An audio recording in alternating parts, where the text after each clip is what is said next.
to some fireplaces. It's hard to carry on when you feel all alone.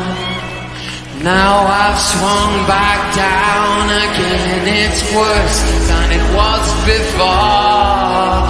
If I hadn't seen such riches, I could live with being poor. Oh, sit down, oh, sit down, oh, sit down. Sit down next to me. Sit down, down, down, down, down. Sympathy.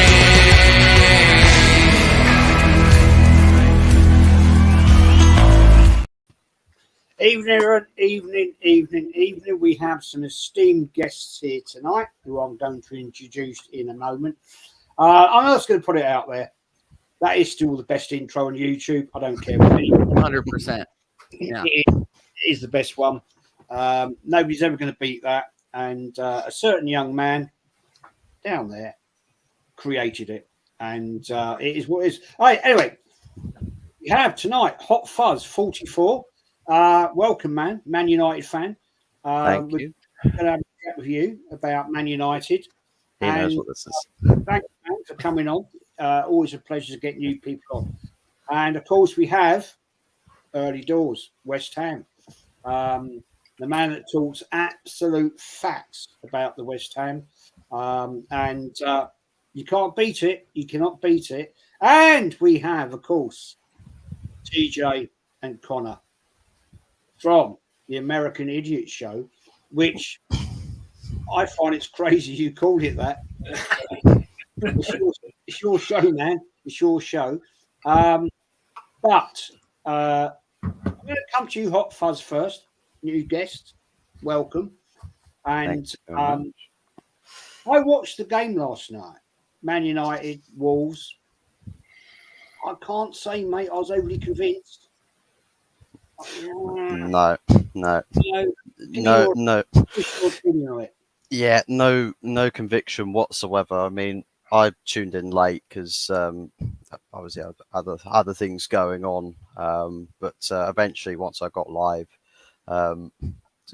watching halfway through the first half, I was thinking, oh well, because I'm stuck with Flash Score, looking at the live updates there, live stats and everything. And I was seeing. It was looking like it was a bit of a dead start, bit of a slow start. Then I'll start watching the game and I'm just like, what's going on here? The can't string 5 passes together. It looked like a pinball machine. The ball was bouncing off of everybody. Everyone was getting the ball down the wings or running into people. Bad decision making, bad execution. We looked like we didn't have a pre-season. And I'll tell you what, the team that lost that game was the better team by far. By far the better team. And it was really, really frustrating to watch. I mean, I was ready to just call it quits right there, just bash my head in watching this almost idiocracy from my team that apparently we're supposed to be progressing off of last season. But by the looks of it, it looked like we'd regressed. It looked like the beginning of last season. The only difference is that Wolves can't finish their dinner. So we were lucky to not have a Brentford-like scoreline on the opening weekend. Well, I'm going to come back to this point in a little bit. There's a couple of things I want to come to you with about that, because I think there was some serious flaws in that. Arsenal since 87. Jez, do you think Arteta disrespected Nottingham Forest with the team lineup he picked? Absolutely. Totally agree. And we're going to come on to that. I've got a lot of things to say tonight, and there may be I might go on maybe a few rants from me tonight because I've got a lot of unhappiness I want to get off my chest. Let them know. Hen and Guna, good evening, Jez, the panel and the legends in chat watching. Absolutely. And before we get back into this, Evelyn Mammoth Flossie, always a legend to be here. Now, let's get back. Earlydoors, West Ham, 1-1. Not the greatest of performance, was it? No, not at all. Not at all. I think we could have performed a lot more better. But as always, West Ham do their usual, score first and let the other team score late. Our usual trait, especially when we go away. All right, you could say that there was a little bit of luck with the equaliser coming for Souček's heel straight into the path of Solanke. But even then, when you watch it, no one followed up with the runners. And even with Solanke, it could have been easily dealt with. So, yeah, there's little kind of flaws. But as Moyes said, he was happy to come away with a point. I'd rather come away with all three. I think we deserved that, considering how much we had in the game. I watched it, and I'm thinking, I wouldn't be happy with coming away with 1 point. Not against Bournemouth. No. You should have had 3 points, but we're going to get into that. Carl, mate, thank you, mate, for your super chat. Smash the likes, people, subscribe and sub to Hot Fuzz, Early Doors, and TJ Warren TV. Absolutely. If you haven't subbed to these guys, go and sub now. Seriously. And smash the likes up on here. And I think I'm 34 subs away from 4K. So that'd be nice if we can get that one day. Now, I just want to touch on this one. And I'm going to come to you, Conor. Arsenal, Nottingham Forest. Yeah.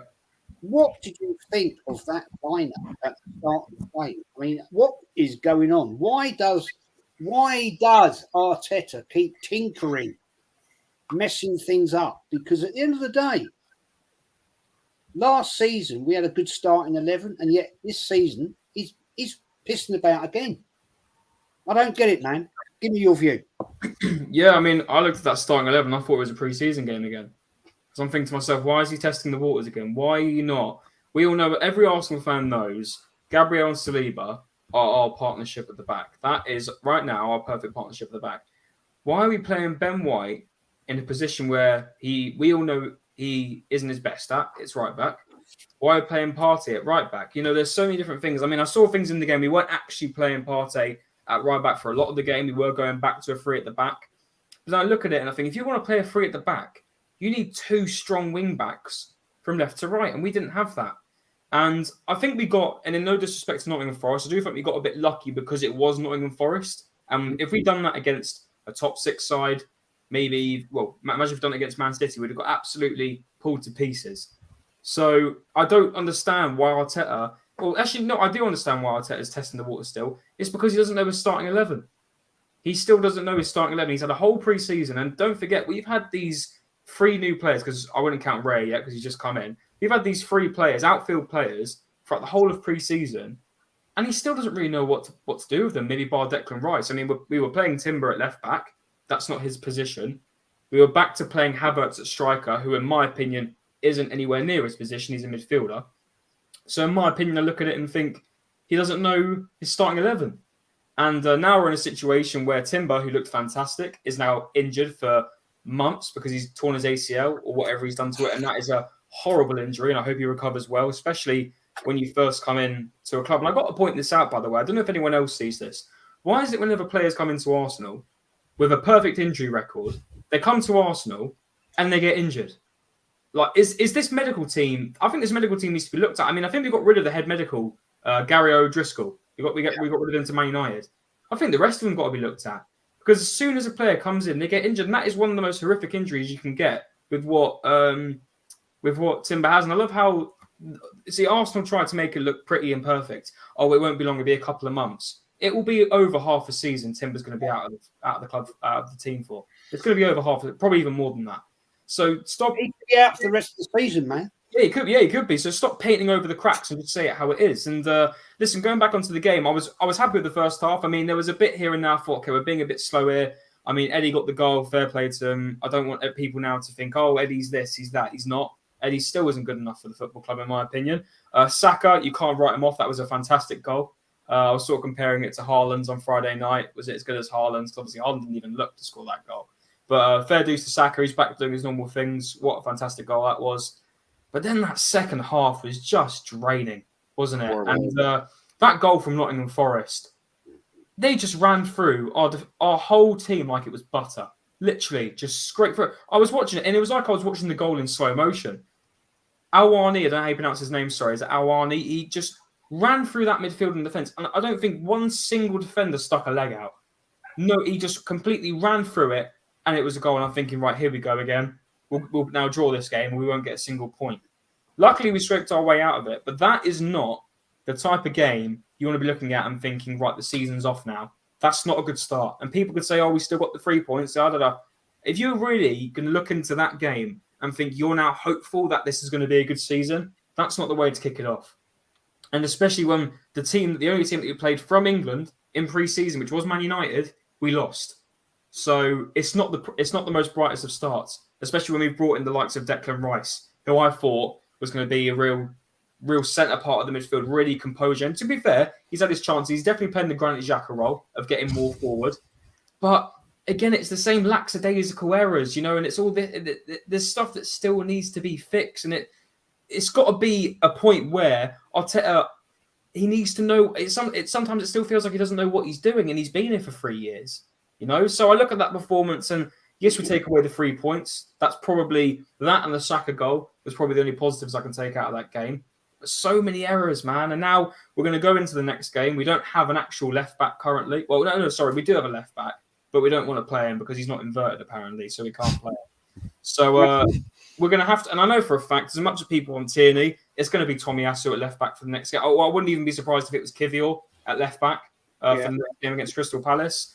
So we'll wait and see. To wrap it up, it wasn't the most positive of starts. We really should have been going the ground running from that game. I was expecting a 4-0. I really wanted to go for it. But if I'm looking at that and I'm looking ahead of the season, I'm thinking I'm not confident.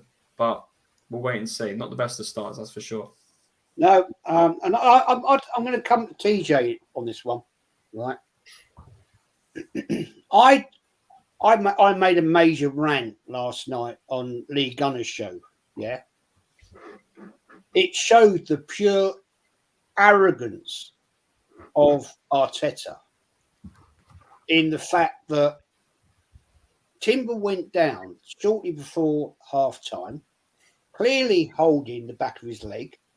He goes in at half time, apparently gets assessed by the team doctors. I have no proof of this, but the fact he comes out, starts the game, goes down within 5 minutes and is carried off. Why? I mean, I'm sorry. If I was the manager or coach, I'd be saying, no, you ain't going back on. Even if the player says, I'm fine, boss, I want to play, I'll be going, no, sorry, mate. You no. You're going to sit this game out and I'm bringing on Gabriel. I'm going to change the defence. Why does this absolute arsewipe of a manager continually do this? He did it to Thomas Partey. I was at the sodding game. He did it right in front of me when I was at Brighton away. Partey came over to him on the touchline, clutching his right thigh. And Arteta pushed him back on. That's right. Yeah. He was gone out for 4 months. Yeah, I remember that. I mean, what kind of a clown of a manager does that? Surely, if you respect your players, right? If you actually respect them, they know their bodies better than anybody. They know if they've got an issue with a muscle strain or something's gone wrong in the back of the knee. You say, fair play. Fair play, you're coming off. I'm taking you out, right? I just don't get it, people. And it winds me up intently because that is disrespecting your player. We've just bought Jurrien Timber, his first game in the Premier League, and he's probably now out for 6-7 months. So, you just hit the nail on the head there, Jez. Yep. It's the first game of the season. His first game of the season. Yeah. Why risk it? Why risk it? Exactly. If you see him doing that, I've got the whole season to go. Right, as you mentioned it, just kind of put him on the right. You're benched. Make the change. Move forward. Simple as that.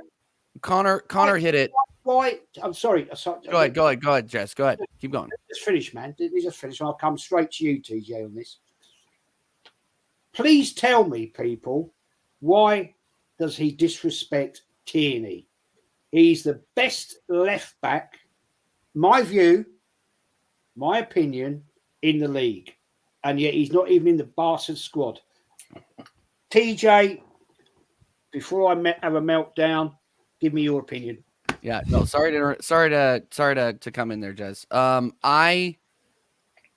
gonna piggyback off of what Conor said a little bit. I didn't understand why there was they had to have done a scan, right? They have the medical equipment in the back. They had to have done a scan on his knee and said, okay, we're good to go. He's good to go, right? You would assume that, but I don't know. This is where I wish there was an Amazon Prime documentary this season so we can figure that out.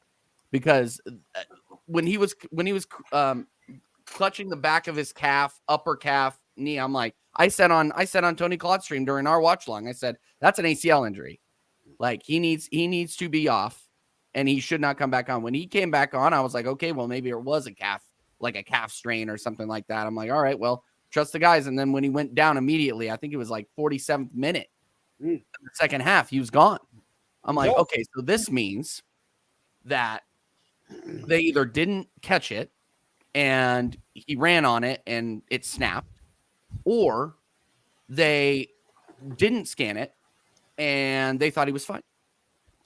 So I think it's an injustice to Timber and to the fans, to be honest, to have had him come on in the second half when there was an injury. Like you have a calf sprain like that or an injury like that, and the ACL is sore or something like that. You're talking maybe a month, 2 months. Now we're talking about the entire season, and ACLs are an entire season. People, let's not get it twisted. You snap that thing, you're not back. He's probably not back until March. 40 million down the drain, by the way, people, for those of you counting at home, 40 million down the drain. And I give this manager the benefit of the doubt a lot of the time, but there's no excuse for that. There's no excuse for that, period. And I said it in the stream too. So I'm just saying, like, we have to be real. Let's be real. Now we're going to be stuck at left back with Zinchenko if he ever comes back. Darren, I do not back Arteta to the hilt. Stop it. Yeah. Anyway, sorry. I'll quickly finish up my point here. Cool. With regards to Tierney, he's an overlapping left back. That isn't what Arteta wants to play. Send him to Newcastle if you're not going to play him. Period. I really do respect Kieran Tierney. I respect what he's done for the club. He would actually die for this club. You've seen it. You saw it in preseason. Always tracking back. In a preseason game against Barcelona, of all things, he's tracking back, getting the balls, perfect, like almost playing perfect football, right? And he doesn't get a sniff because he doesn't invert into the midfield. Like the 3-4-3, which is what it was, gentlemen. It wasn't 4 at the back with Partey at the back. It was a 3-4-3, and they Ben White on the right as a center back with Partey going in. I wouldn't trust Partey to be a fullback in the championship. Like he's not a fullback. He's just not a fullback. So God, the trolls are out today, Jez. Wow. But yeah, so all I'm going to say is, look, we have a lot of soul searching to do as a club here.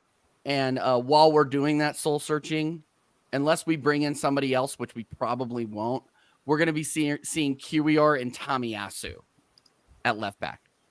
And if you told me that was who we were going to have starting at left back for the balance of the season after we dropped the league last season, my head would explode. So that's where I'm at on that. So you backed Arteta, contrary to most others on these streams, TJ. In fairness, I did not back Arteta. You are misconstruing my words. But anyway. The fact is, it's. I'll come back to this comment because I think this is class. This old fuck called Arteta clown last night. He is. Shut up and get back in your coffin. Well, Damn. listen, little man, when you know and can come and talk to me about Arsenal with actual facts and knowledge, I'll listen to you. You're obviously a little 10-year-old, 14-year-old who knows absolutely nothing about the club. Then just fuck off, because I ain't got time for any of you. On this channel, I call it as it is. And I don't listen to your bullshit, because you know shit about the football club and you know fuck all about football. But there you go. It is what it is. I want to come back to you, Hot Fuzz, on this one. I want to talk to you about last night. Mm. The Onana goalkeeper you've got. Yeah. He looks quality, man. He looks absolute class. But was that a penalty? No, I've seen the pictures of it, and I've sort of had a bit of time to think about it. I've heard some people saying, "Oh, but that's not a penalty because it's the case that it's a goalkeeper in his box, so bitch, move out of my way," sort of a deal. But then again, it's like, if you've completely, decapitated a player, there's got to be a line drawn there. So, I mean, if a goalkeeper's allowed to just completely decapitate a player in a box like that, then I think everyone's going to have to wear crash helmets every time they go into the box for a corner kick or a set piece or something.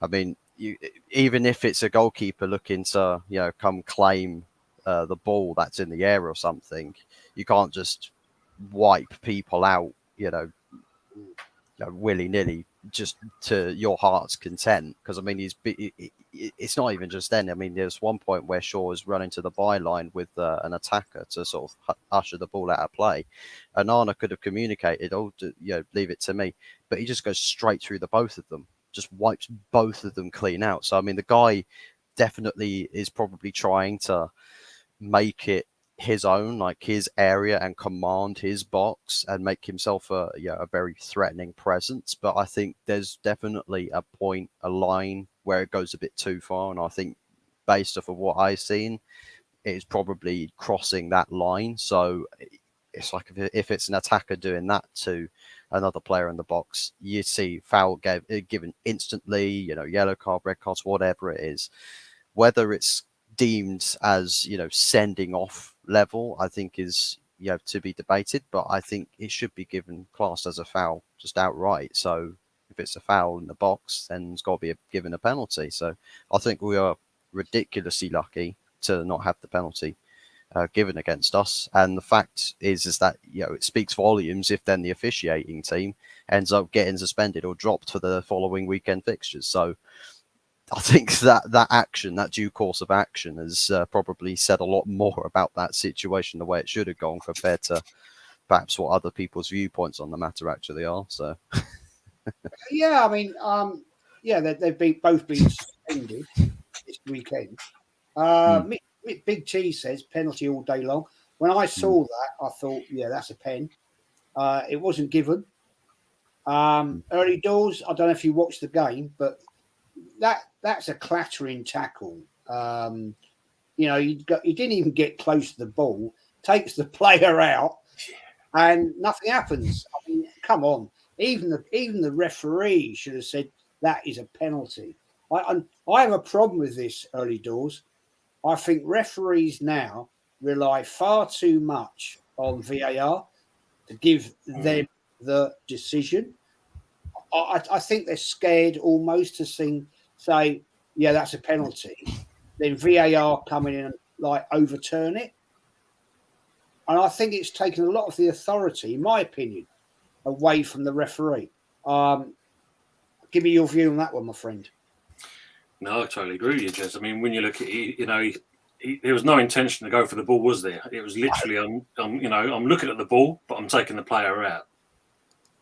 It was a close maker straight there and then, wasn't it, really? I mean, it was WWE. He's scoring points all day long. Yeah. I was surprised the referee didn't go for the 3 count straight afterwards. He should have took the leg on the floor doing it. But, bring the championship belts on as well right afterwards, after the final whistle.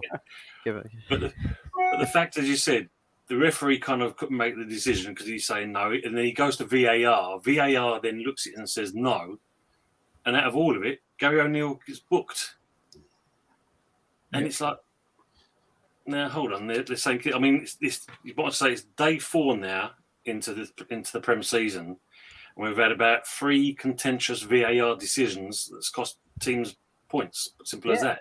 Yeah. And that game last night makes a difference of staying in the Premier League or being relegated. And that's the thing you got to look at is that. But I think you're right though, Jez, because I think what was it? I think there was a game on the weekend. I think it might be your game because when VAR said no, you need to look at the TV, you could see them like, what, me? Oh shit. Okay, and I've got to walk over there and then look at the screen. Yeah, I think someone's got to have the balls to do it, haven't they? Simple as that. You know, it's like the Declan Rice handball against Forest. Yeah, was it? Wasn't it? Kind of thing. You know, they dismissed it completely. Didn't even look at it.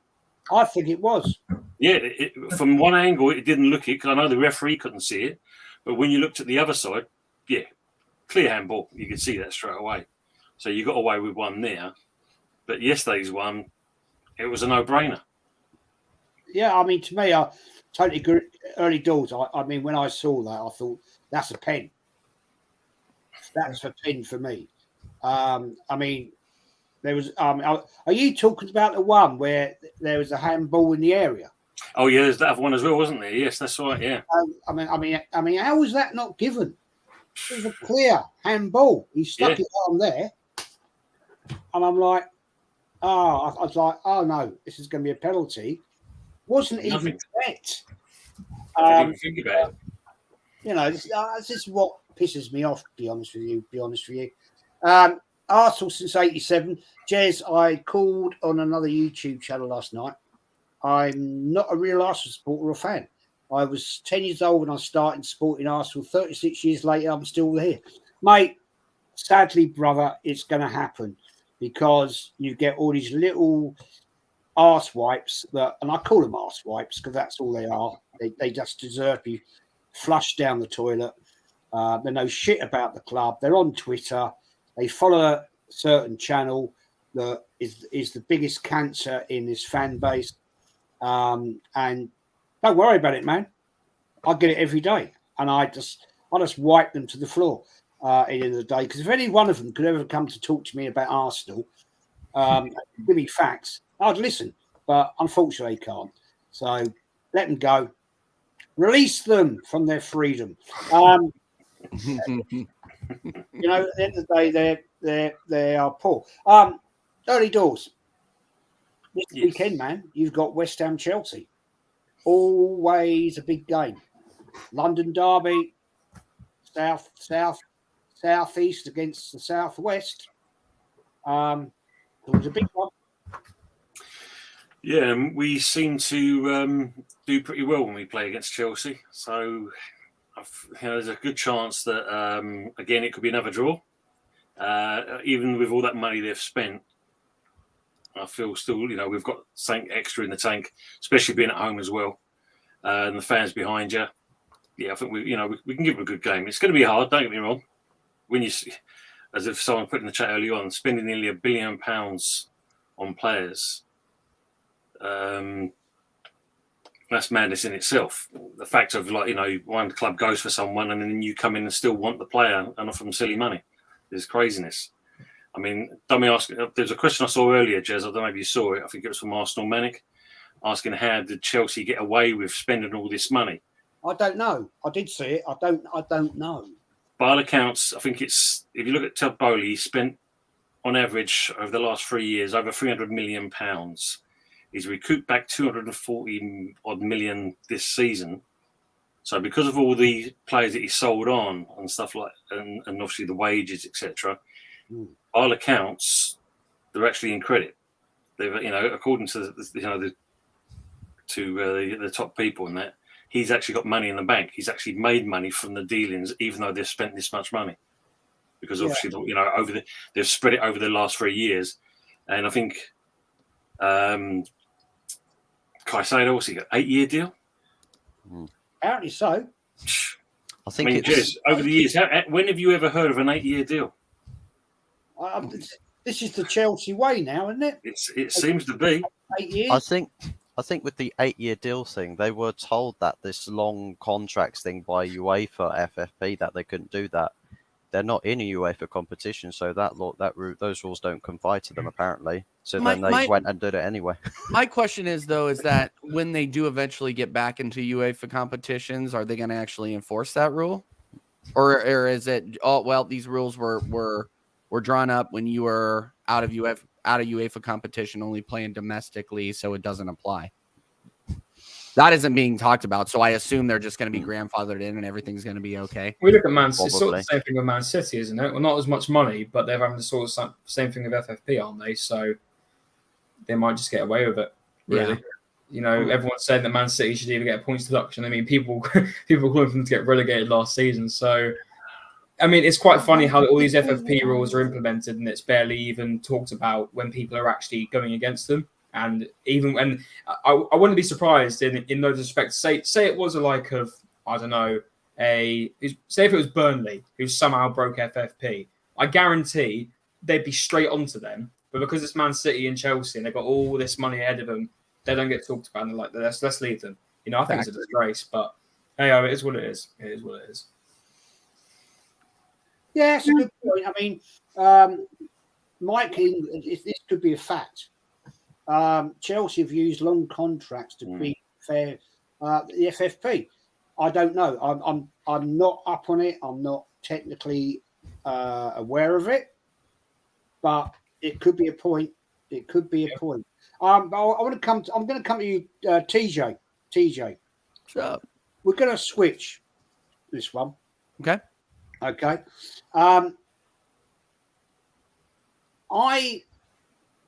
got absolutely hounded.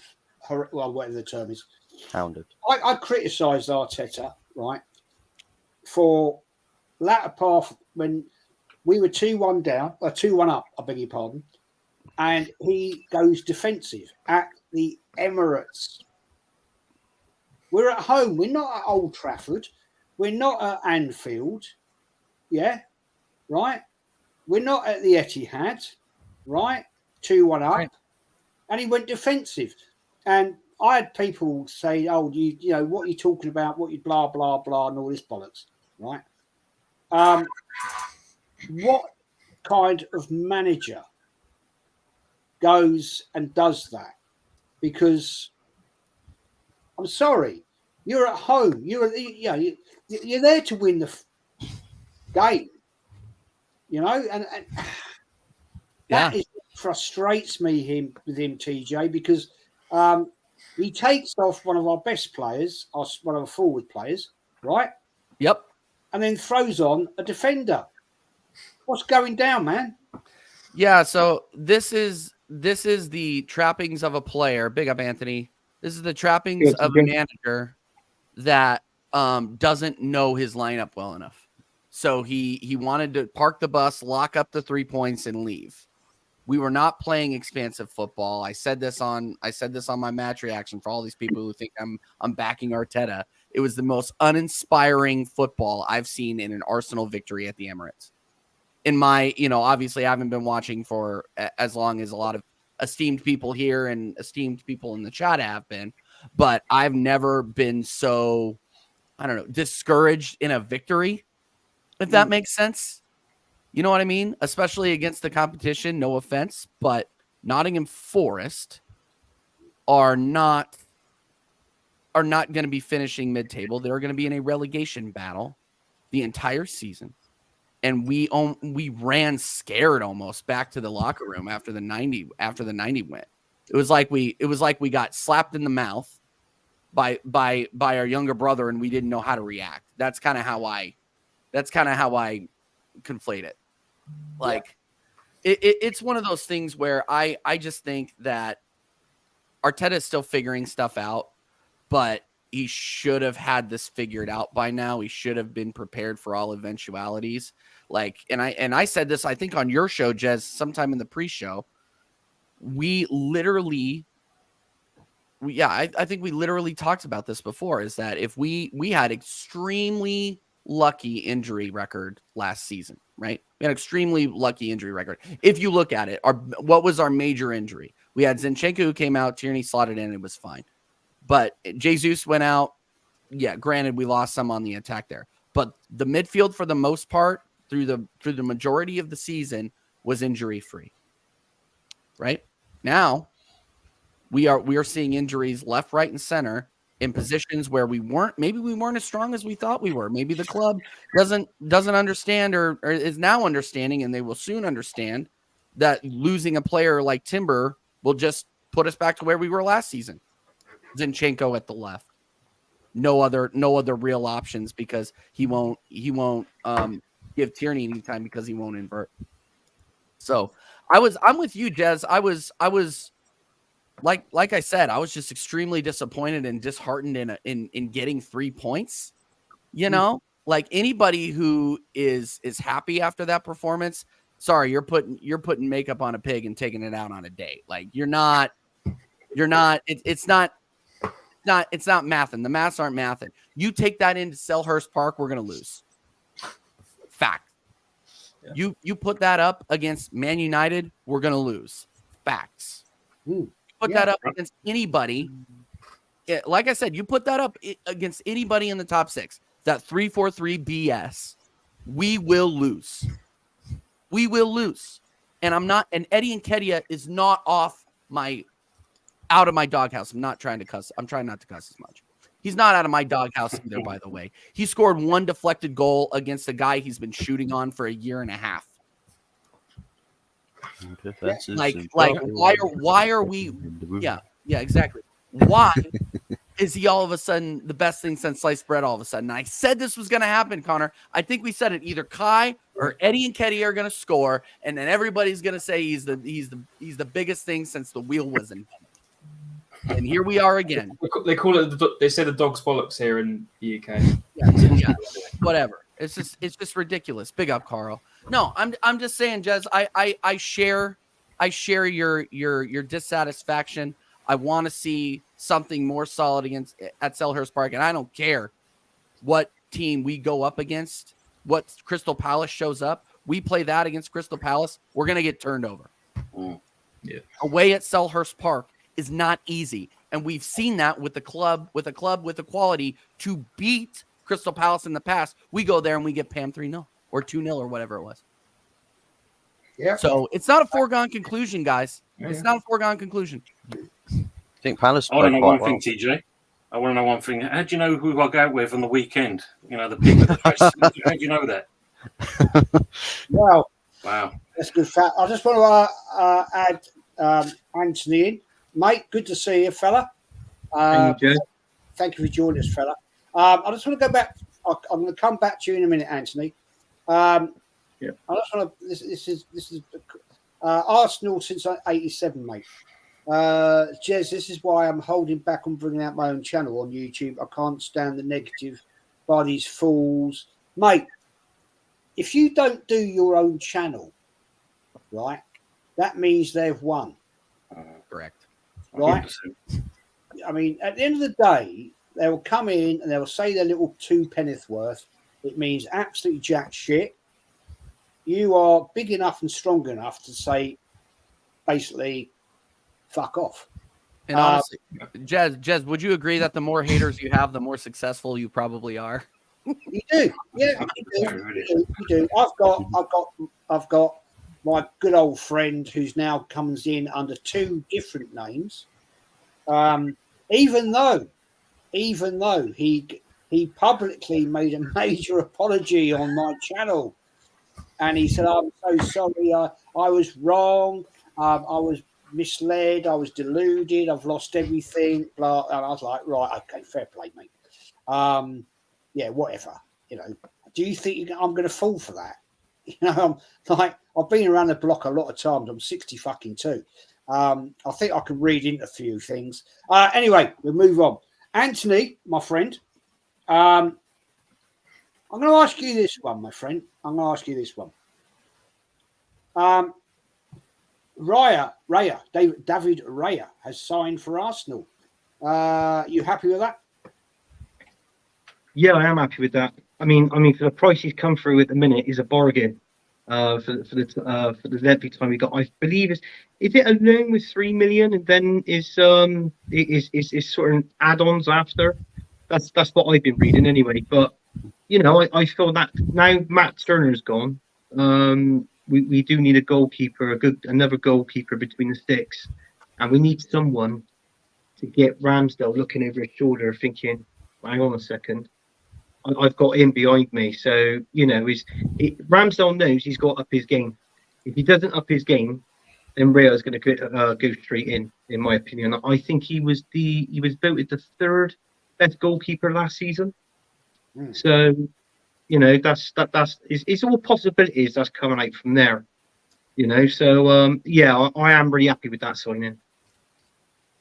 Yeah, I am absolutely. I want a hot fuzz. I'm going to ask you this, mate. This has nothing to do with Man United, right? Okay. I want to ask you about this signing, right? Mm-hmm. That Arsenal made. We bought Kai Havertz, £65 million, right? Yeah. Arteta is obviously going to try and shoehorn him into the team.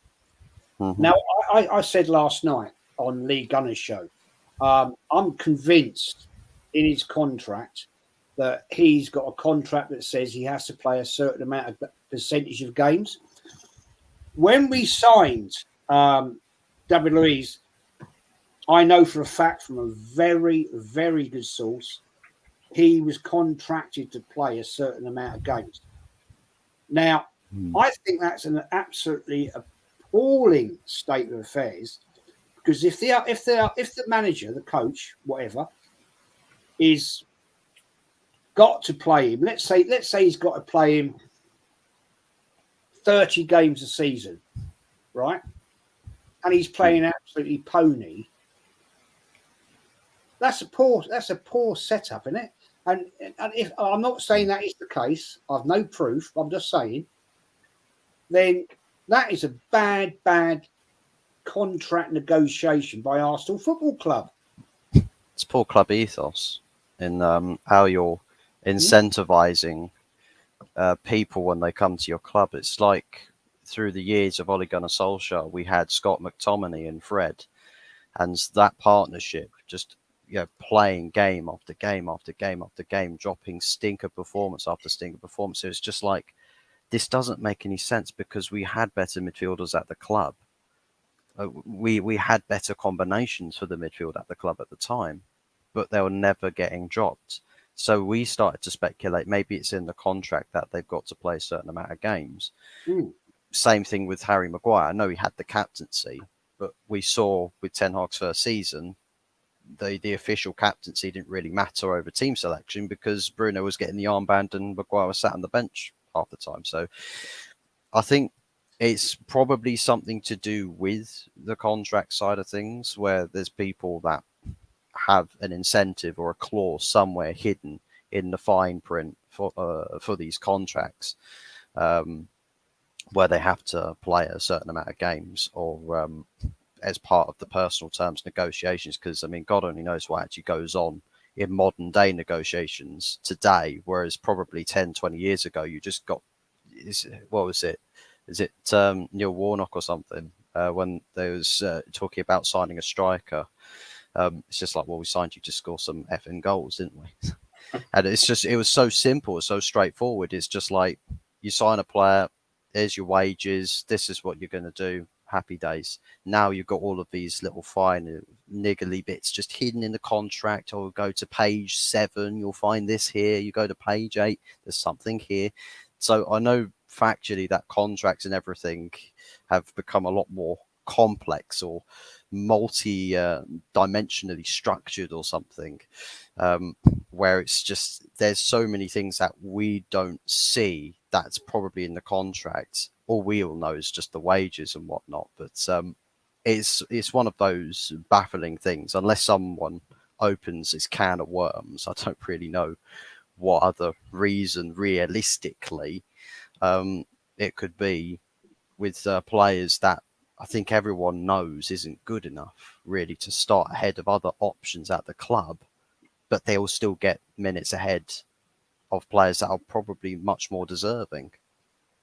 It's probably a bit like Zinchenko, who plays loads of games. Kieran Tierney doesn't, but Kieran Tierney every time he comes on seems to outshine. This was based off last season. Outshone Zinchenko every time he came on to replace him. Yeah, he did. Mate, one of your compatriots here, Big T, who has been mugged off more, you with Havertz or us with Howe? That's that is a very tough question. That's very a great tough. question. Very tough. Honestly, I'm getting rinsed out here. I don't know about you. right.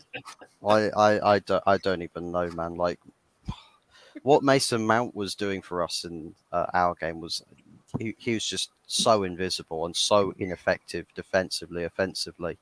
No output in possession, and I think in various positions defensively he wasn't around. It's like Casemiro. I think Terry said it on the Football Terrace. He brought up a picture on Straight Facts early today where Casemiro's average position when we lost the ball, there's just one person here, Casemiro, the two centre-backs, but then everyone else has disappeared off up the pitch. And it's like, well, where's Casemiro's partner? And it's just like, well, Mount should be that player that plays next to Casemiro slightly deeper to assisting, to giving a better structure, giving more defensive cover. Eriksen came on and straight away the structure was more improved, right? It was a little bit more settled down because Eriksen was just on average placed a lot deeper than Mason Mount was. But I mean, I don't know between the two of those players. Like Kai Havertz, no one knows what he's good for. Mason Mount, we sort of know what he's good for, but I mean, the first performance, pre-season, we would have said, oh, maybe Mason Mount will be better than Kai Havertz based off of pre-season. First game happens, I'm just like, I might as well have had Scott McTominay playing. We've sunk that low. I would rather have had Scott McTominay playing. At least there's a body that's in slight support of Casemiro. But my God, I mean, god awful performance from Mason Mount, and I think Kai Havertz, he's probably going to struggle to find a game where he exceeds many people's expectations. Conor, I mean, it's a great question. I mean, have we been sold? Well, what's your view on it? I mean, Mason Mount or Kai Havertz? I mean, both of them have sort of been like they've had a one good season each. I mean, I think the season Mount came back from Derby.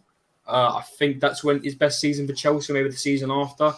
I think they're both sort of similar, really. They're two attacking midfield, or two players who should be playing in attacking midfield.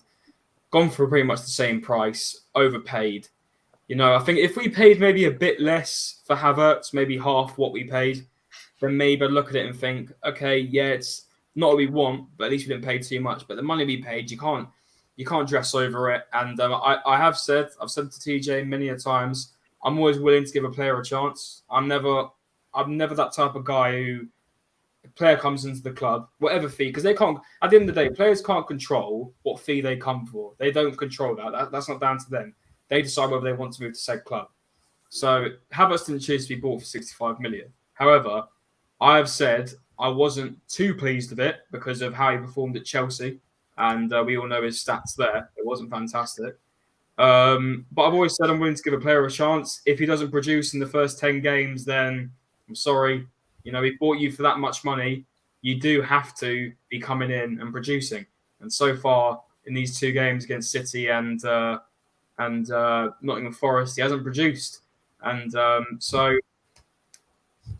the question to be answered, honestly, the way I look at it, it's the same with each other. They're both the same, in my opinion. Two players in the same position from the same club who have been bought for very high fees, ridiculous fees, in my opinion. And I think Arsenal, Man United have been scammed a bit. In all honesty. Yeah, I'll tell you what with those two players. I suppose which signing people could understand better is which player plays more consistently in a set position. Because if you say have Kai Havertz that sometimes plays striker, sometimes he'll play midfield, sometimes he'll play out wide. Same question with Mason Mount. You know, is he going to play next to Casemiro? Will he go into Bruno's position? Will he play on the right wing or the left wing? Will he drift into these positions? I think if either of these players just constantly place, changing up positions each and every other week, it's just like, well, why did you actually sign this player if he's not going to have a set, fixed role in this team? Because everyone else is going to be guessing as to how good a player is going to be. It's like if you switch a position, if for a team like Ten Hag's got, or what he wants to do, every role is very specific in requirements and how to play. So if a player is going to go from playing one position, got a set, bunch of like rules to follow in that role, if he then goes and moves out to another position, now he's got to change everything up. He's got to change his game up and all of that. And it's just, if he keeps moving back and forth, it's just like, it's like, I get it with tinkering and stuff, but not this kind of tinkering, because this, you don't get the best from a player because you're just constantly chopping and changing what they're doing and where their priorities for your squad is going to be. And then you've got to work everyone else around it, which makes your job 10 times harder. So I think you're going to have to see which player gets played more consistently in a set position. And then we can go from there. Fact, that's a good point. I'm going to do a little round robin on this one. Liverpool, early doors. They just don't seem to be able to get the signings, do they? There's something going wrong there, Jez. I don't know what's going on. It just seems to be, when you're considering what they did a couple of years back, actually won the Prem. It all looked good. Next season, it just they fell off a cliff. And at the moment, they're still sinking. It's just mad, isn't it? I mean, Caicedo looks like it was a done deal. Lavia looks like it's a done deal. But there's Chelsea in the distance, ready to pick up the pieces. But yeah, I don't know. There's something seriously going wrong at Liverpool. And you've got to question, how long is it before Klopp decides enough is enough? And he goes as well. I said it last night. I think that's the next thing on the cards. And we'll probably see if it's going to happen. I'll say it'll happen in the next month or two, if that. Yeah. I'm going to come to TJ next. Big side, Jez. We need to get together sometime. I would test you 3 legends discussed for fraud. Yeah, I'm sure you wouldn't. Because I've got more facts and figures than you'll ever know, friend. But big up to you. Thanks for your comment. Thanks for watching. Big up. It's all class. But thank you, Samir Patwa. Thanks for your My big background birds are better than Kai Havertz. I will agree with you on that. I agree. TJ, what is going wrong at Liverpool? They can't get these players over the line. I mean, back in the day, back in my life, 70s, 80s, if Liverpool wanted a player, they'd just walk in the door. And they wouldn't say, "Oh, right, I want this money. I just want to play for Liverpool." What's gone wrong? Facts. What's gone wrong? I'm so happy that this is happening. Can enjoy this downfall together. There are a lot of. I'm in a Liverpool fan group, by the way, on just creators, and the meltdown that has been happening over the last couple of weeks has been so enjoyable to watch. Big up Uncle Rod every single time, but yeah, no, they were so. Let me take you guys through this. They were linked to Caicedo on Thursday evening, right? Late Thursday evening, early Friday morning, right? And everybody was looking nuts. There, I was even seeing people say FSG in. Like that was the level of how excited these guys were about getting Caicedo in. And then 12 hours later, no more than 12 hours later, all of that was off the table. Caicedo definitely going to Chelsea. Caicedo doesn't even want to be at Liverpool. Like he would have rejected the move. No personal terms would have been agreed. He would have been gone, right? So I'm just I think that there is something rotten at the core at Liverpool, because now I'm seeing online that Salah is linked to Saudi. Allison as well. Yeah. And Allison. So you're looking at a potential mass exodus before the season even really gets started. The window isn't closed yet, guys. We still have 2.5 weeks. So I'm telling you, yeah, exactly, Carl Rossi. Allison too. Yeah. It's one of those things where I hope it happens. I hope Klopp leaves. I hope the entire team crumbles. Because that has I can't stand Liverpool. I'm sorry, I just can't. Maybe They're not the only players though that's linked with Saudi, going over to Saudi. Yeah. I read today our centre back Gabriel is linked to go to Saudi. Everybody's linked to go to Saudi. I heard Conor was linked to go to Saudi now. Like, literally, Connor's linked to the same club that Ronaldo's at. He's going to do social media for him. I'm excited. But yeah, no. As far as I'm concerned, Jez, there has to be something rotten at the core there. We just don't know what it is. I mean, they were able to get a couple of transfers across the line, but at the same time, you know, what is causing these guys to run for the hill? Do they just know that they're finished and they're done? Like, I would love to be a fly on the wall in that dressing room. That's all I'm saying. Yeah, I mean, Conor, I'm going to ask you this, and I'm going to go to Anthony. I'm going to leave it last to Hot Fuzz, because I know he's going to have a meltdown on that one. Not that Liverpool and Man United aren't bad friends. You know what I mean? I mean, you know, over the years, there's been a little bit of tension, probably for like the last 80 years. But there you go. Conor, give me your opinion, my friend.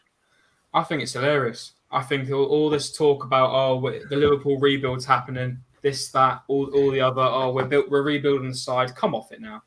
Come on. I think, and it's quite sad, because at the beginning I was enjoying the bit of the Jurgen Klopp run. I think it was really good what he'd done for Liverpool. I think Jurgen Klopp's a fantastic manager, world-class manager, what he'd done for Liverpool. But it's clear to see his day. It's not even down to the team.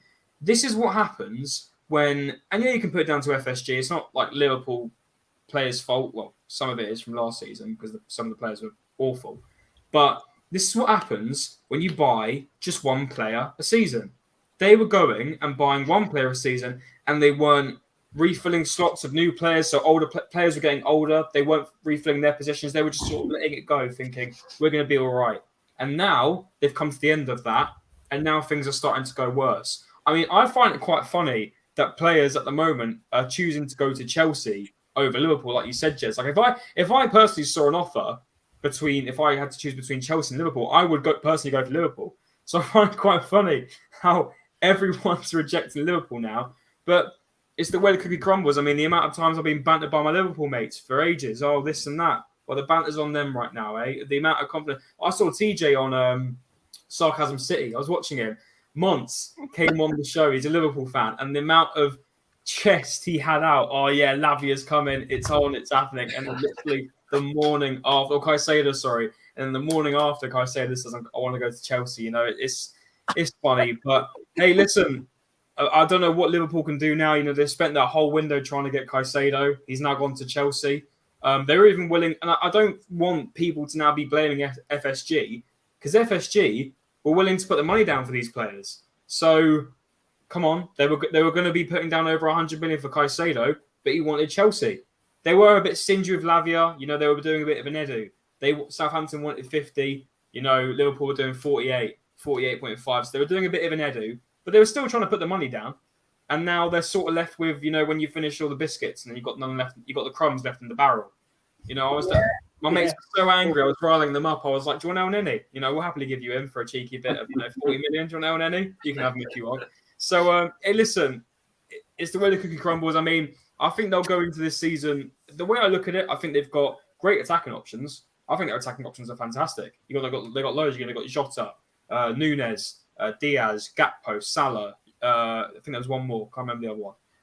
But they've got so many different options up front. But that midfield has no defensive depth to it, and that is going to cost them. And against Chelsea, there were some points where you could see it. But I think going down more into the season, I think you're going to see it more. And even defensively itself, in the defence role, they've got no clear backups. I mean, you look at centre-backs in general, they've got Joe Gomez and Nat Phillips. That's not who you want replacing Van Dijk and Joel Matip. I mean, even fullbacks, they've got Simicast replacing Robertson. He's nowhere near the level they need. So this is what happens when they don't invest. I think Liverpool were going on such a run where they thought we're doing so well that we don't need to invest. And now they're like, oh God, here we go. We haven't invested enough. We've sold all of our best players. We've sold all of our midfielders. We're now in a position where we're screwed. So it'll be interesting to see what they do in the last 15, 16 days of the window, but it's not looking good. The fact that players have chosen Chelsea Football Club, who are not in any European competition. Then again, Europe doesn't really have to do everything. Chelsea could go ahead and do a title charge for all I know this season. But it's surprising and it's quite funny. You got to laugh, because if it was us, they'd be laughing. Let's be real. So we got to laugh as well. But listen, Jez, I do have to hop off now. But thank you very much. It's been a long time. I think the last time I came on here was when I talked about my Arsenal journey. So thanks for coming on, mate. No before you go, shout yourself out, please. Yes. So I do editing, as some of you know. I've done editing for Jez, like the intro and his banner and stuff. And I'm doing work for TJ non-stop. I'm practically his editor and designer on his channel.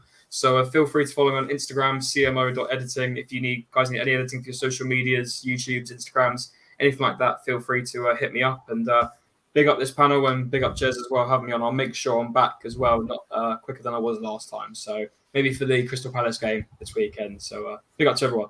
And Jez, Thank you, Conor. Big up, Conor. Later, man. Conor. Yeah, See you, everyone. See you later, guys. See you. Anthony, why can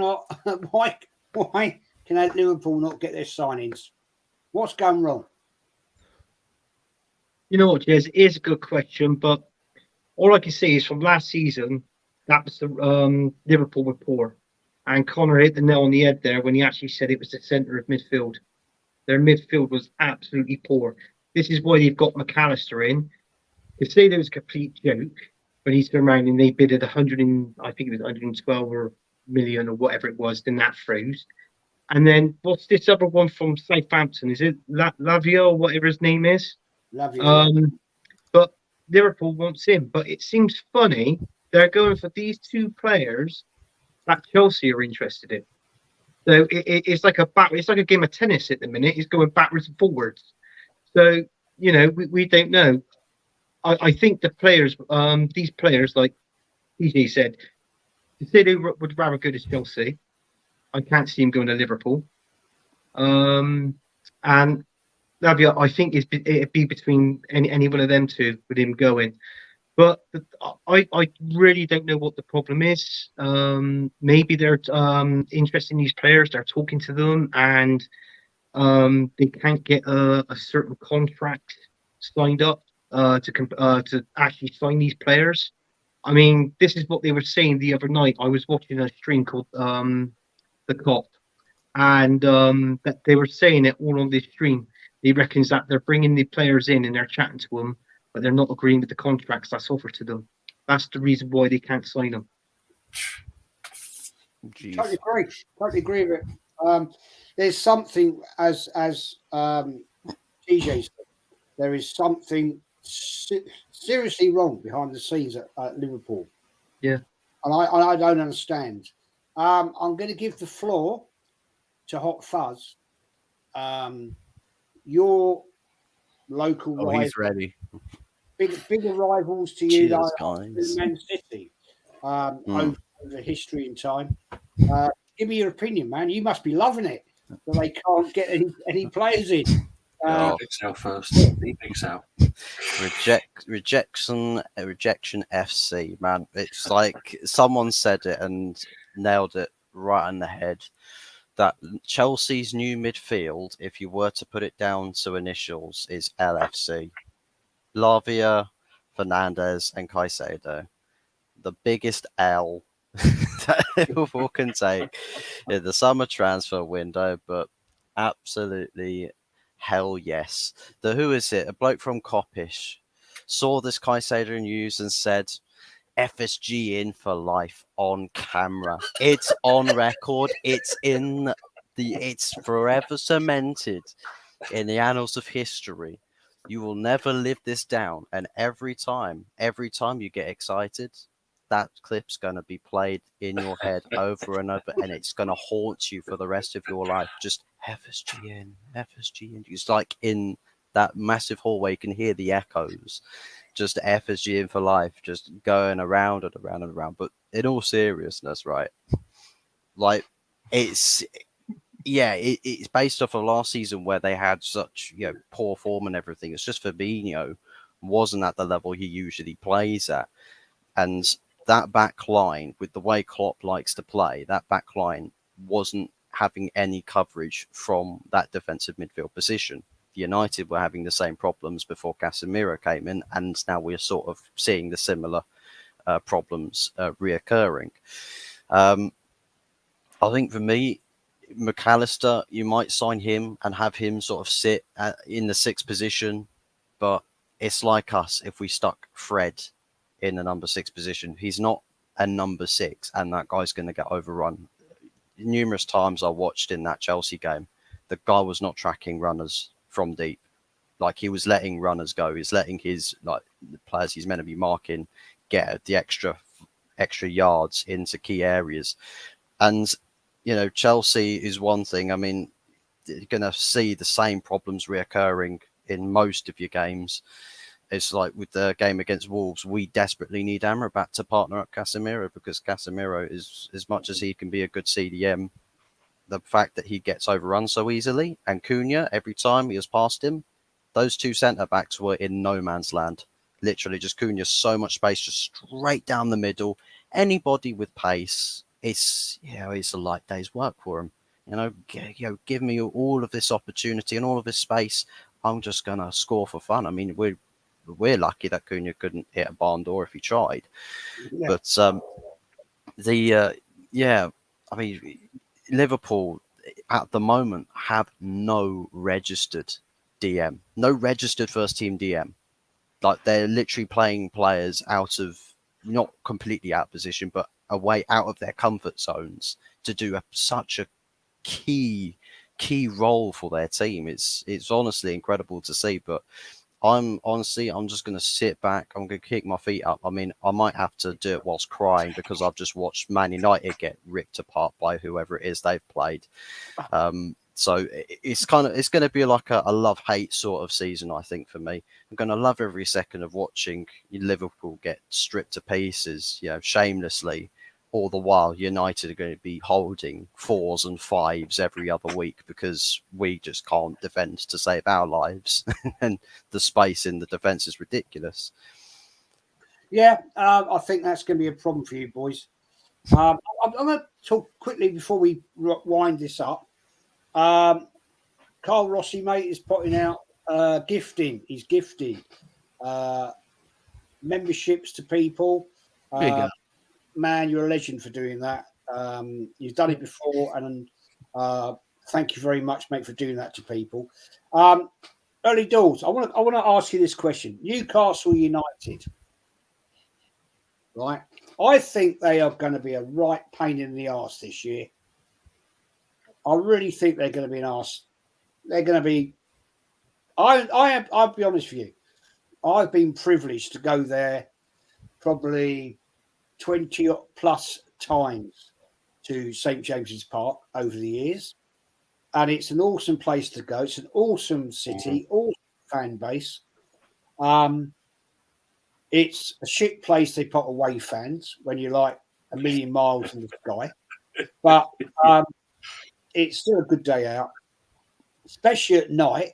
And I always say this, yes. Mammoth floss, close your ears, because the scenery on a Saturday night in Newcastle town centre is, especially to an old man like me, is quite awesome.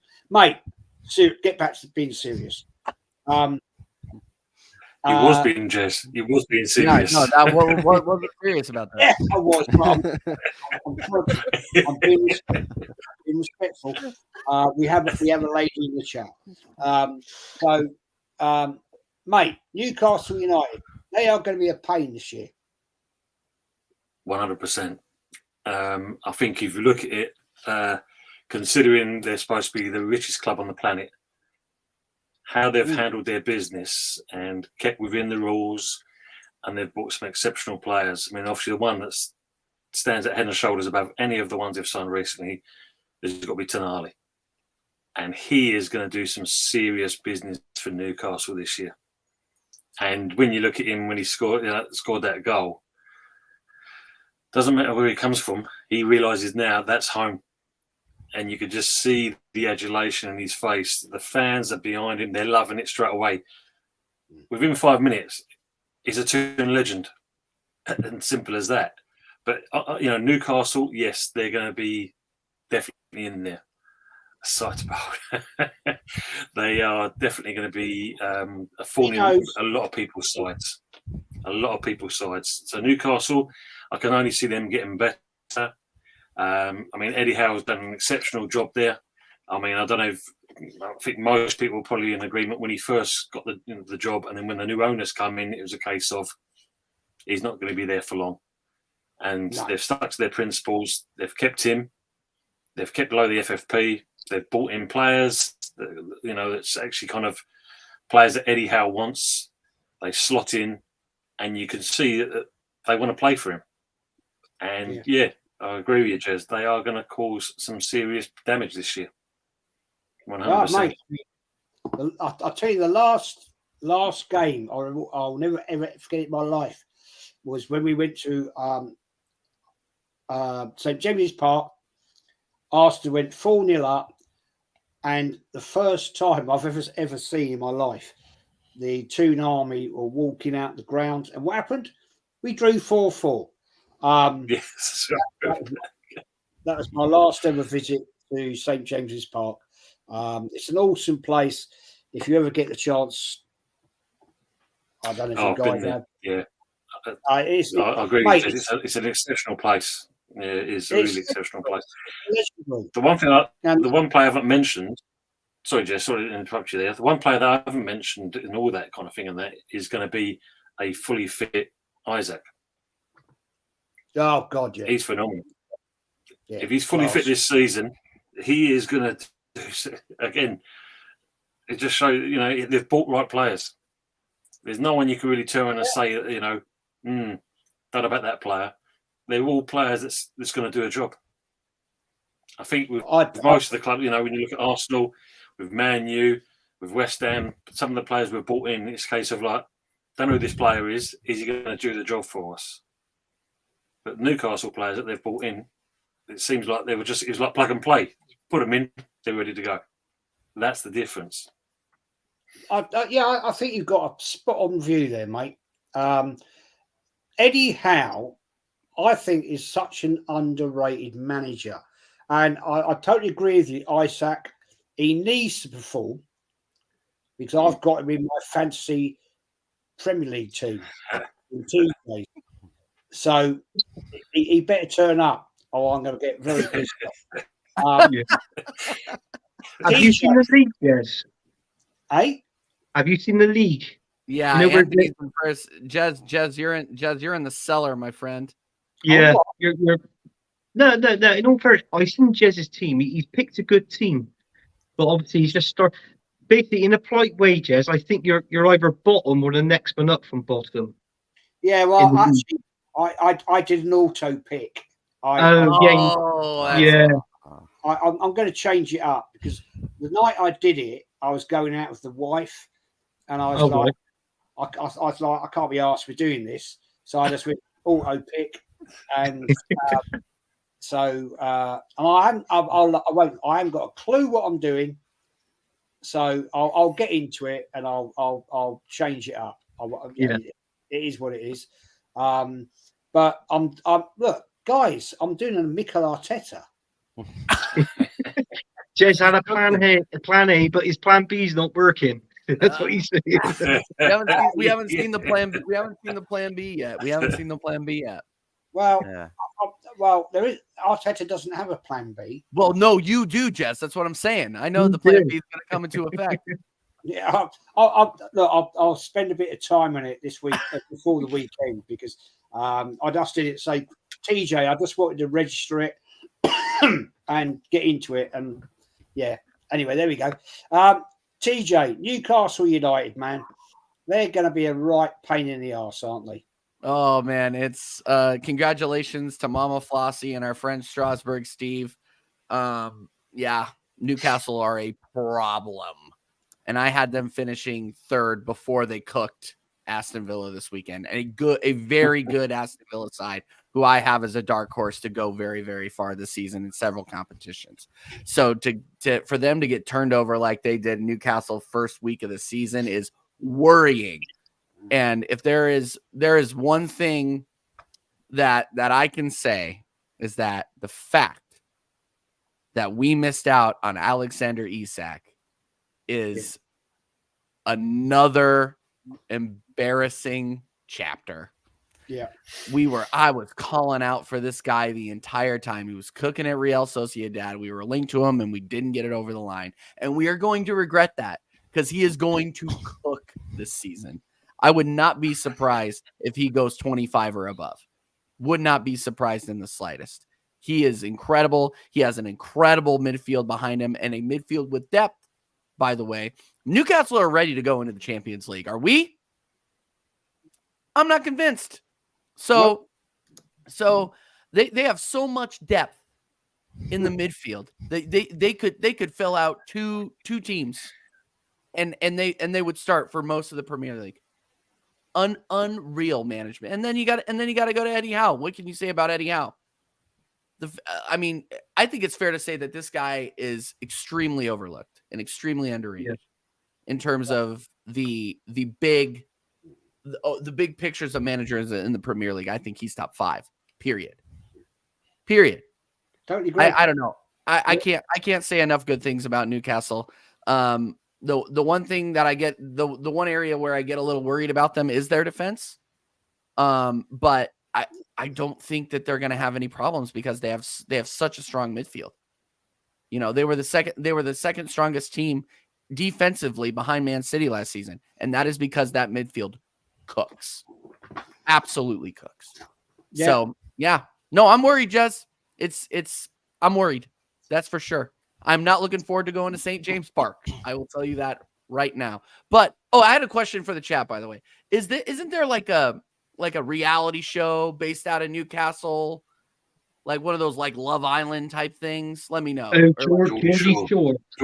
Geordie Shore. Yeah, so it's like Jersey Shore except for Geordie Shore. That is hilarious. Yeah. That is absolutely hilarious. So that lends creed to everything that Jez was saying and Mama Flossie was saying. And with that, I will yield back my time. I've not watched it myself. No. I haven't watched it, but I know what he's on about. I do. I'll tell you a very quick story. My wife grew up at the same area in London, Highbury, that I did. She absolutely hates football, can't stand it. And we went to a game. Well, she didn't, I did. And we stayed for the weekend in Newcastle. And we went out after the game on the Saturday night. And she was like, "Why are you so quiet? Arsenal just won." And I went, "Well," I said, "it's a lovely evening. And it's a nice situation to watch." And she went, "Well, what are you watching?" I said, "Well, just look at the scenery." And I just got bang. And I was like, it was like an October time, October, November, I can't remember what it was. And anyway, we all know what I'm talking about, but there we go. And Anthony, mate, Newcastle United gonna be a problem. I think they are. Yeah, Mama Flossie's still got in the strap and that, but I'll be honest with you. I did a prediction show a couple of weeks back, and I'm ashamed to say that I put Newcastle 5th in the league. Okay. And the only reason being was because I felt that they didn't have great firepower up front. Their defence ain't that bad. And I think that with their two defenders, they got the back, Trippier and Botman. I reckon that is a brilliant combination between the right back and the centre back there. Yep. Their midfield is good. But yeah, it's like what we said with this Isaac, he's going to come on leaps and bounds. He was injured most of last season so obviously he didn't feature. So it was obviously they were playing Callum Wilson up front. I thought they're going to be a threat this season. I don't think they're going to do well in the Champions League. I don't think they're going to do well in it. I think they're going to dip out of it and they're going to go and play in the Europa League. So they'll be playing Thursday nights. But with them doing that, they're not playing the strengths, the team strengths of what they would do in the Champions League. So that would help them progress up into the league. You know what I'm saying? Like, you know, for the foreseeable future. The other thing as well, you're talking about Eddie Howe. I too do rate him, and I think he's underrated. I got to be honest with you. I think he's going to be the next England manager after Gareth Southgate. Yeah, agree. I really do. Yeah. And Sure. I just think the way how, I mean, we know what he was like when he was the manager of Bournemouth, but regarding a team like that, the team didn't have any money, so he had to settle the second best and get the best out of his players, which he did, but he couldn't take that team any further. But this team now, Newcastle, as we said, they got the money. They're going to bring in, I think they're going to bring in at least a couple of more players. The last player they bought in was Harvey Barnes from Leicester. Yeah. I like Harvey Barnes. Great deal. He got a lot of shit last season from Leicester fans. I know that for a fact. And I mean, that's a good signing for, I think it was 35 million. He come on his sub, he scored a goal, didn't he? When he beat Villa 5-1. So I feel he's got that team playing to their strengths and how they're going to play.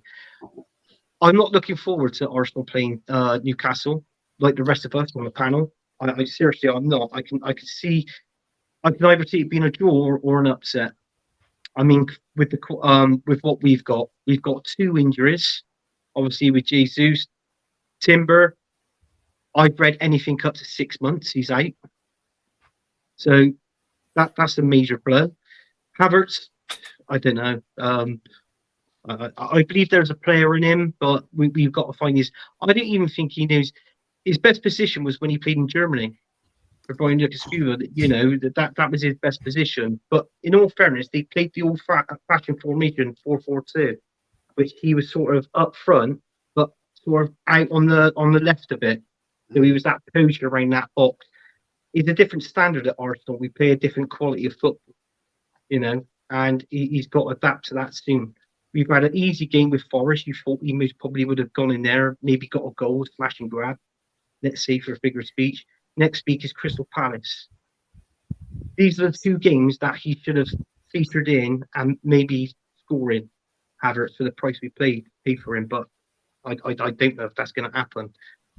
But it's just hard to say. But I just going back to Newcastle, I find them a fantastic team.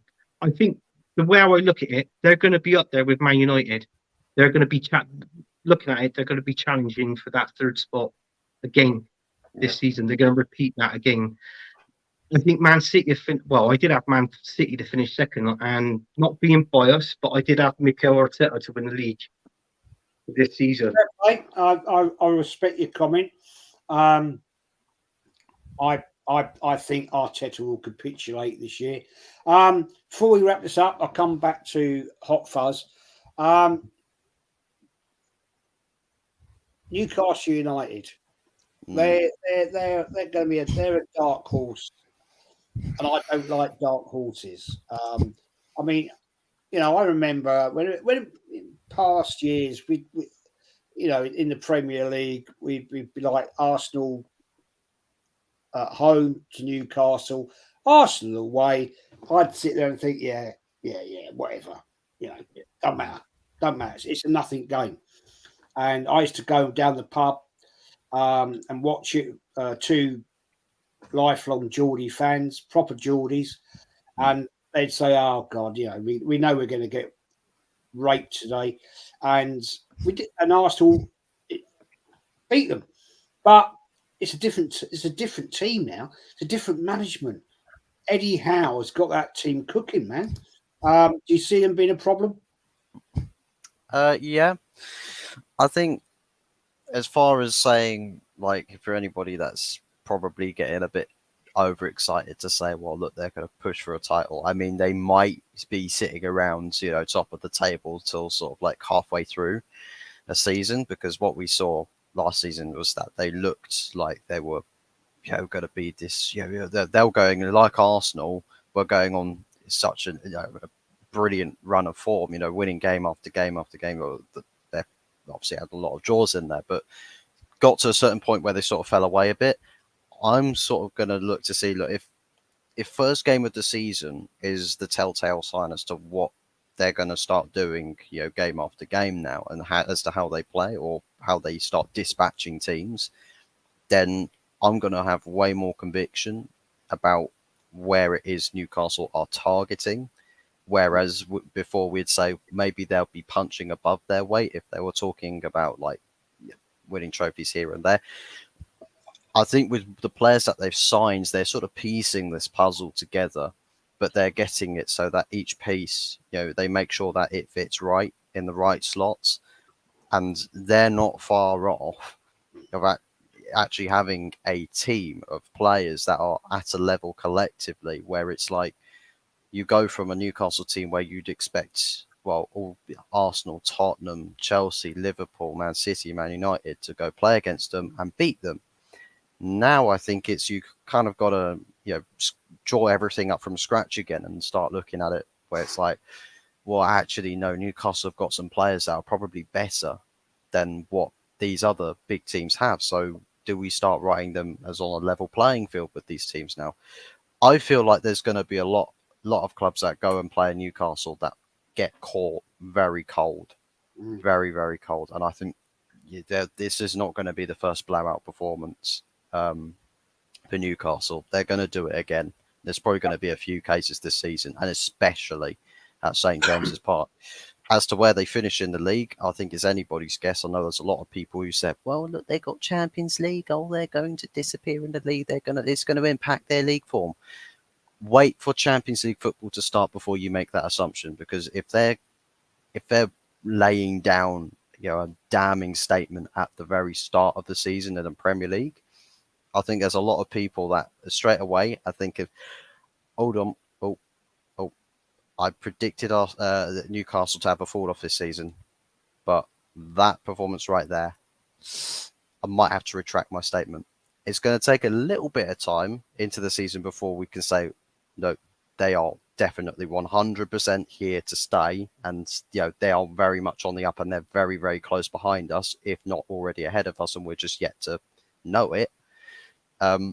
Also, as well, compliments to their midfield. I'm sure when the Tonali signing was announced, Bruno Guimaraes was probably playing air guitar all over his mansion for hours on end. Like, man's got this, top level player to come in, slot in next to him. So it's not like Newcastle, if Bruno Guimaraes misses a game, everyone's like, oh, Newcastle, they're probably going to suffer a bit now. Well, now you've got Tonali that's also in there. So it's not like you're going to see Newcastle drop gears because Bruno Guimaraes is out. It's like if Tonali goes out, Bruno Guimaraes is still there. So it's like they've got a bit of depth in that team now, where it's like, if they have a fall off, it's probably not going to be by much. And they're probably always going to be in everyone's rear view mirror with those really bright headlights where it's just like, you try and look back to see where they are, and it's just like, well, Jesus, these guys are probably really, really close. And if we're asleep, if we're laid back, we're relaxed with this, Newcastle, they'll literally just leapfrog us in no problems at all. It's like with the conversation with Champions League. Who's going to go further, Arsenal or Newcastle? To be honest, Newcastle look like a team that's got some good synergy going on. They look like they're on the same page. It looks like there's an idea from top to bottom. There's a picture at play here. Everyone knows what their job is. And I'll tell you what, I know their weakest slot in this team is probably their defence. Let's say on the left back position they add Kieran Tierney in there already as an individual that most people would like to have in their team.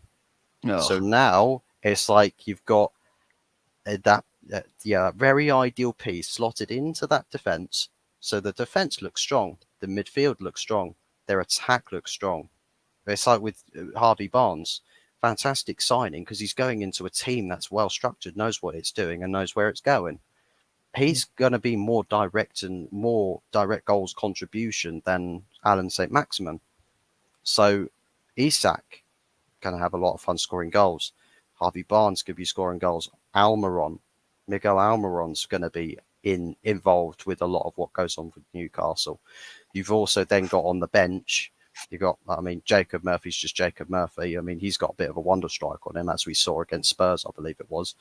On the left-hand side, I'm trying to think. No, it's not the left-hand side, sorry. It's a striker position. Callum Wilson, another striker that I think a lot of people have, they like him.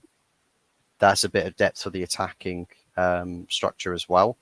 The midfield, Joe Willock is the options to rotate with. I think Sean Longstaff, I don't really rate Sean Longstaff too much, but, is the guy who get his elbows dirty and get stuck in. Sometimes that player that comes on, that's just all you need to see out a result because all your hard hitters have already put you 2-3, 4-0 up.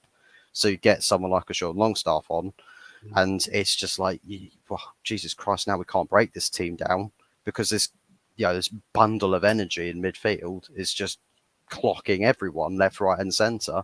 And then you've got a defence that's very capable in being well structured and strong. But then also you've got two fullbacks that have got a very good attacking output. Kieran Trippier, you saw a lot of it going down the right-hand side last season. Now you're going to add a lot of output on the left if Kieran Tierney goes there.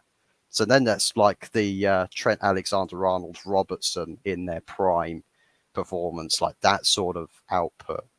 And I think when you have that, there's so many strong elements as to where you're going to get danger just written all over it. So all of these big teams, I think the big question mark is the away performances. Will that be the same level away from home? Because I know St. James's Park is going to be a nightmare to rock up to. But I'll tell you what, I think there's going to be a lot of teams on panic stations if they rock up to an away ground and they just stomp out whoever it is they're playing. Yeah, very well said, my friend. Very well said. I can't disagree with any of that. I'm not looking forward to going up there, and I'm not looking forward to them coming to the Emirates at all. Excuse me. Before we I just want to get a roundup. Early doors. Give me your match score prediction, right, for your game this weekend.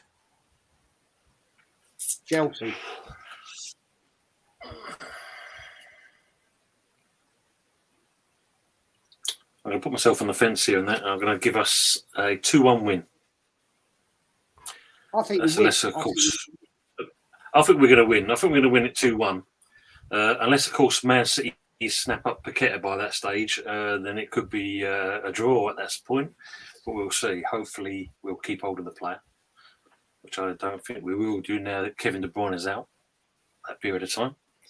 But yeah, I think 2-1 to West Ham. I do a Super 6 league at my pub. And my forecast is 2-1 West Ham. I'm just going to quickly point this out. Mama Flossie, write us off at your peril. Well, Mama Flossie's spoken.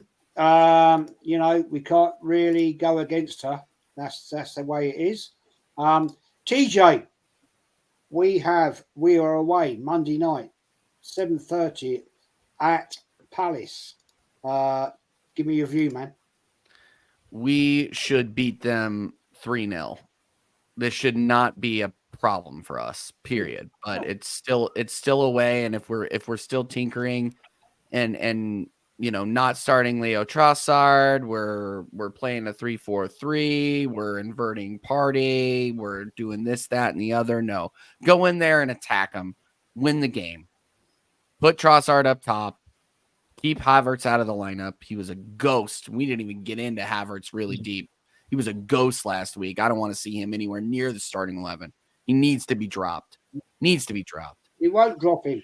I know he won't, but I'm just saying, armchair manager here, Jez.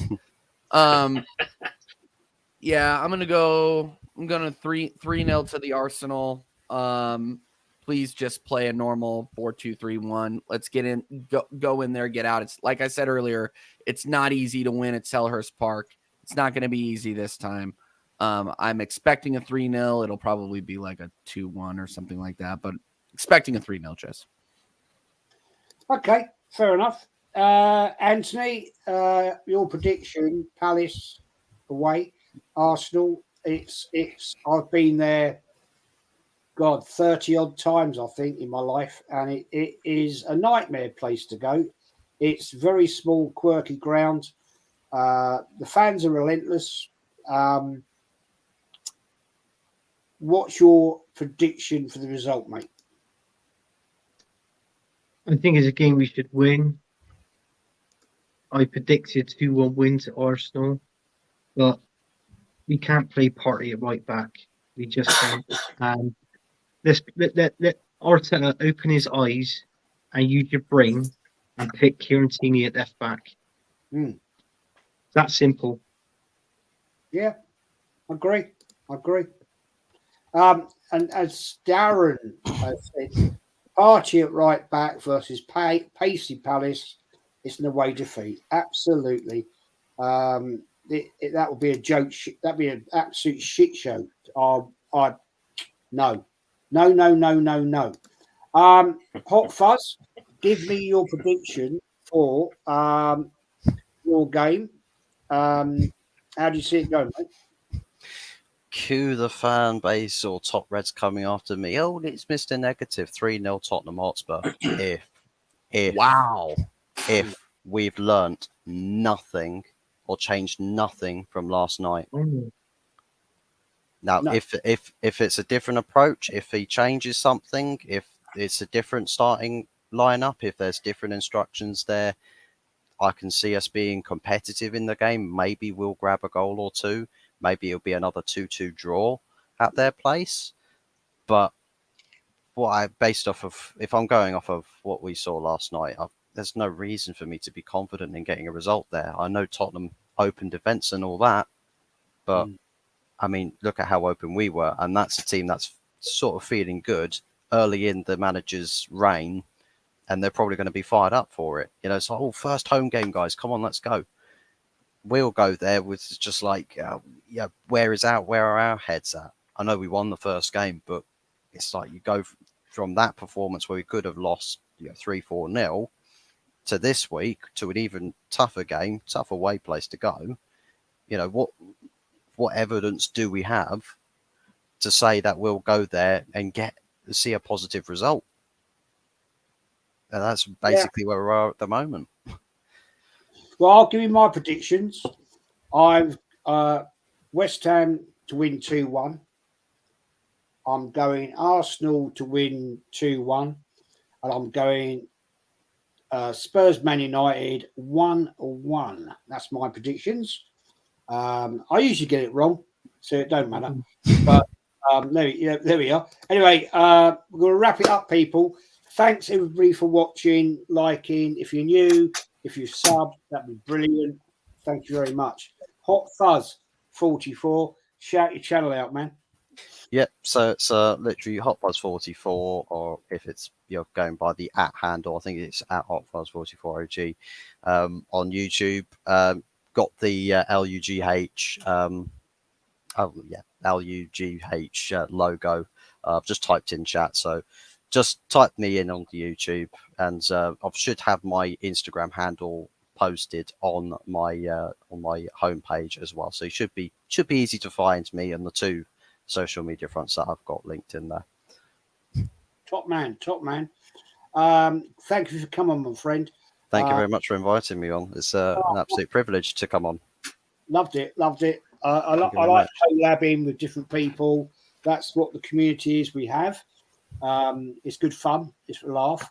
Early Doors TV, top man, West Ham. Mate, shout yourself out, please. As you see above my head, Early Doors Football TV. If you spell it like that, you'll definitely come to the channel. Same with my Twitter account, obviously Insta, and obviously, as always, been invited on by Jez. Definitely is a privilege and a great panel as well. You know, great people tonight, good entertainment, and as always say, people in the chat, they're the ones that make it entertaining for all of us. They engage with us.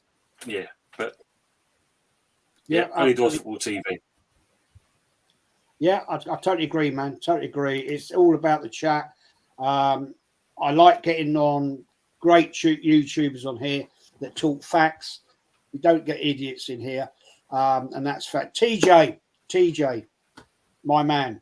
I'm on with you 9 o'clock on Friday night on the All American Idiot Show. I love that show. Shout it out, mate. Tell us about it. Yeah, so we're gonna go old school American Idiot. We are gonna go back to where it all started. Me, Jez, Conor, Dal.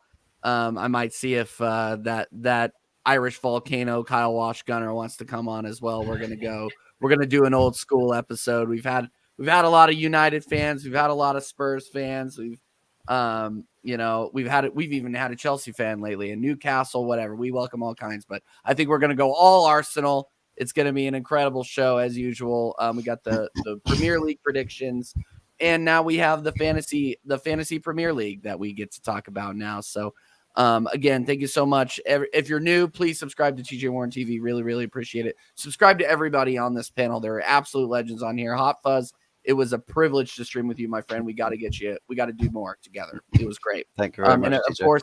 Of course, Jez. Everybody, if people say bad things about me in the chat, I just go, look, blame Jez. No. He's the reason I'm here. He kept pushing me to start a channel. I started the channel, and here we are. So, no, again, Jez, thank you. It's an absolute honor to be on your channel every single time, and really looking forward to Friday. It's going to be a lot of fun. Yeah, just blame me for TJ. It's all my fault. I bullied him into doing it. And anyway, there we go. Never mind. Anthony, mate, shout your channel out, bro. Where can we find you, my friend? Yeah, you can find me on, it used to be Fridays, but now it's changed to Thursday nights at 9 o'clock. A show called Gunners from All Corners. To subscribe to that, you've got to type in Football United TV. So I use the Arsenal show on there, Gunners from All Corners, Arsenal content.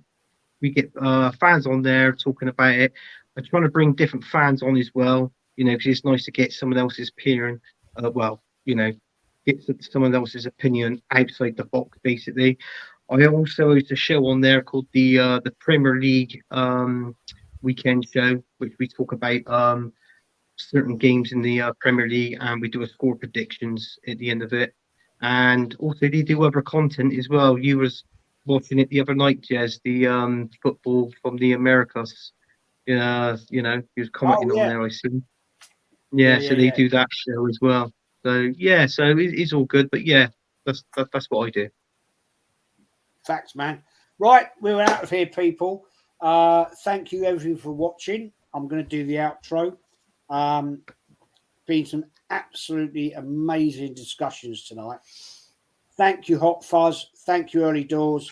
Thanks, TJ. Thanks, Anthony. And thanks to Conor when he was here. I've absolutely loved it. And we're out. We're gone because we got to go. And I could go for hours. But you know what I mean? It is what it is. And, take care, everyone. Thanks for watching.